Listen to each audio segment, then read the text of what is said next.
Ordinal numbers are numbers that show the position or order of things in a list. They are used to tell us which place something has, like first, second, or third.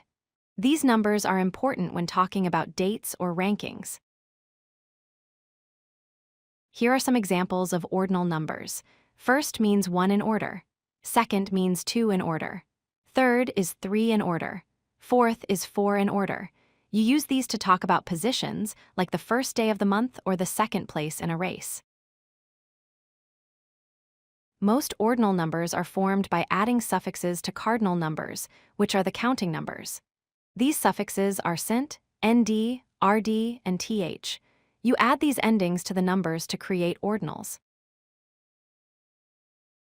The number 1 gets the suffix cent, so it becomes first. Number 2 gets nd, becoming second.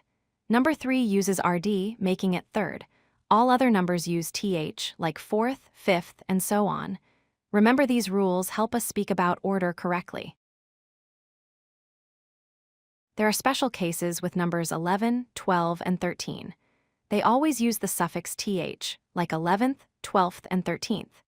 Even if a number ends with 1, 2, or 3, like 21 or 22, use the normal suffixes cent, nd, and rd unless it is 11, 12, or 13.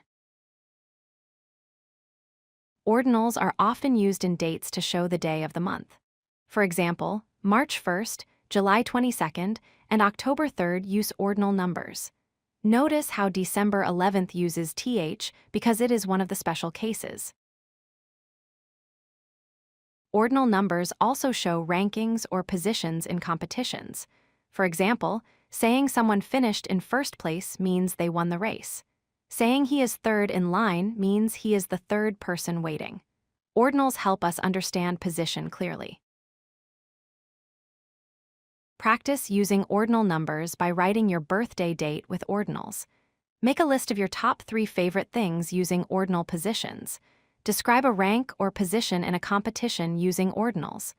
Always remember the suffix rules for cent, nd, rd, and th. If you like this video, hit that like button and don't forget to subscribe. Visit codelucky.com for more such useful content.